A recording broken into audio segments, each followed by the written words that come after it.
क्या रावण कुंभकर्ण से भी शक्तिशाली था इंद्रजीत? तो दोस्तों इस वीडियो को पूरा जरूर देखें, साथ ही अगर चैनल पर नहीं हो तो चैनल को सब्सक्राइब जरूर करें। चलिए शुरू करते हैं। श्री राम का राज्य अयोध्या में स्थापित हो गया तो एक दिन समस्त ऋषि मुनि श्री रघुनाथ जी का अभिनंदन करने के लिए अयोध्यापुरी में आए। श्री रामचंद्र जी ने उन सबका यथोचित सत्कार किया। वार्तालाप करते हुए अगस्त्य मुनि कहने लगे, युद्ध में आपने जो रावण का संहार किया वह कोई बड़ी बात नहीं है, परंतु द्वंद्व युद्ध में लक्ष्मण के द्वारा इंद्रजित का वध सबसे अधिक आश्चर्य की बात है। यह मायावी राक्षस युद्ध में समस्त प्राणियों के लिए अभ्य था। उनकी बात सुनकर रामचंद्र जी को बड़ा आश्चर्य हुआ। वे बोले, मुनिव, रावण और कुंभकर्ण भी तो महान पराक्रमी थे, महोदर, प्रहस्त, विरूपाक्ष भी कम वीर न थे, फिर आप केवल इंद्रजित मेघनाद की ही इतनी प्रशंसा क्यों करते हैं? इस पर अगस्त्य मुनि बोले, इस प्रश्न का उत्तर देने से पहले मैं तुम्हें रावण के जन्म, वर प्राप्ति आदि का विवरण सुनाता हूँ। ब्रह्मा जी के पुलस्त्य नामक पुत्र हुए थे जो उन्हीं के समान तेजस्वी और गुणवान थे। एक बार वे महगिरी पर तपस्या करने गए। वह स्थान अत्यंत रमणीक था, इसलिए ऋषियों, नागों, राजर्षियों आदि की कन्याएं वहां क्रीड़ा करने आ जाती थीं। उन कन्याओं की उपस्थिति के कारण उनकी तपस्या में विघ्न पड़ता था। उन्होंने उन्हें वहां आने से मना किया। जब वे नहीं मानी तो उन्होंने शाप दे दिया कि कल से जो कन्या यहाँ मुझे दिखाई देगी वह गर्भवती हो जाएगी। शेष सब कन्याओं ने तो वहां आना बंद कर दिया, परंतु राजर्षि तृणबिंदु की कन्या शाप की बात से अनभिज्ञ होने के कारण उस आश्रम में आ गई और महर्षि की दृष्टि पड़ते ही गर्भवती हो गई। जब तृणबिंदु को ये बात मालूम हुई तो उन्होंने अपने कन्या को पत्नी के रूप में महर्षि को अर्पित कर दिया। इस प्रकार विश्रवा का जन्म हुआ जो अपने पिता के समान वेदविद और धर्मात्मा हुआ। महामुनि भरद्वाज ने अपनी कन्या का विवाह विश्रवा से कर दिया। उनके वैश्रवण नामक पुत्र हुआ। वह भी धर्मात्मा और विद्वान था।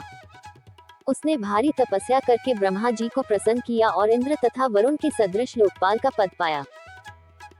फिर उसने त्रिकूट पर्वत पर बसी लंका को अपना निवास स्थान बनाया और राक्षसों पर राज्य करने लगा। श्री राम ने आश्चर्य से पूछा, तो क्या कुबेर और रावण से भी पहले लंका में मांसभक्षी राक्षस रहते थे? फिर उनका पूर्वज कौन था? ये सुनने के लिए मुझे कौतूहल हो रहा है। अगस्त्य जी बोले, पूर्व काल में ब्रह्मा जी ने अनेक जल जंतु बनाए और उनसे समुद्र के जल की रक्षा करने के लिए कहा। तब उन जंतुओं में से कुछ बोले कि हम इसका रक्षण रक्षा करेंगे और कुछ ने कहा कि हम इसका यक्षण पूजा करेंगे। इस पर ब्रह्मा जी ने कहा कि जो रक्षण करेगा वह राक्षस कहलाएगा और जो यक्षण करेगा वह यक्ष कहलाएगा। इस प्रकार वे दो जातियों में बढ़ गए। राक्षसों में हेती और प्रहेती दो भाई थे। प्रहेती तपस्या करने चला गया, परंतु हेती ने भया से विवाह किया जिससे उसके विद्युतकेश नामक पुत्र उत्पन्न हुआ। विद्युतकेश के सुकेश नामक पराक्रमी पुत्र हुआ। सुकेश के माल्यवान, सुमाली और माली नामक तीन पुत्र हुए। तीनों ने ब्रह्मा जी की तपस्या करके यह वरदान प्राप्त कर लिए कि हम लोगों का प्रेम अटूट हो और हमें कोई पराजित न कर सके। वर पाकर वे निर्भय हो गए और असुरों को सताने लगे। उन्होंने विश्वकर्मा से एक अत्यंत सुंदर नगर बनाने के लिए कहा। इस पर विश्वकर्मा ने उन्हें लंकापुरी का पता बताकर भेज दिया। वहां वे बड़े आनंद के साथ रहने लगे। माल्यवान के वज्रमुष्टि, विरूपाक्ष, दुर्मुख, सुप्तघ्न, यज्ञकोप, मत और उन्मत नामक 7 पुत्र हुए। सुमाली के प्रहस्त्र, अकंपन, विकट, कालिकामुख, धूम्राक्ष, दंड, सुपार्श, सहनादि, प्रधस एवं भारकंड नाम के 10 पुत्र हुए। माली के अनिल, हर और संपाति नामक 4 पुत्र हुए। ये सब बलवान और दुष्ट प्रकृति होने के कारण ऋषि मुनियों को कष्ट दिया करते थे। उनके कष्टों से दुखी होकर ऋषि मुनिगण जब भगवान विष्णु की शरण में गए तो उन्होंने आश्वासन दिया कि हे ऋषियों, मैं इन दुष्टों का अवश्य ही नाश करूंगा। जब राक्षसों को विष्णु के इस आश्वासन की सूचना मिली तो वे सब मंत्रणा करके संगठित हो माली के सेनापतित्व में इंद्रलोक पर आक्रमण करने के लिए चल पड़े। समाचार पाकर भगवान विष्णु ने अपने अस्त्र शस्त्र संभाले और राक्षसों का संहार करने लगे।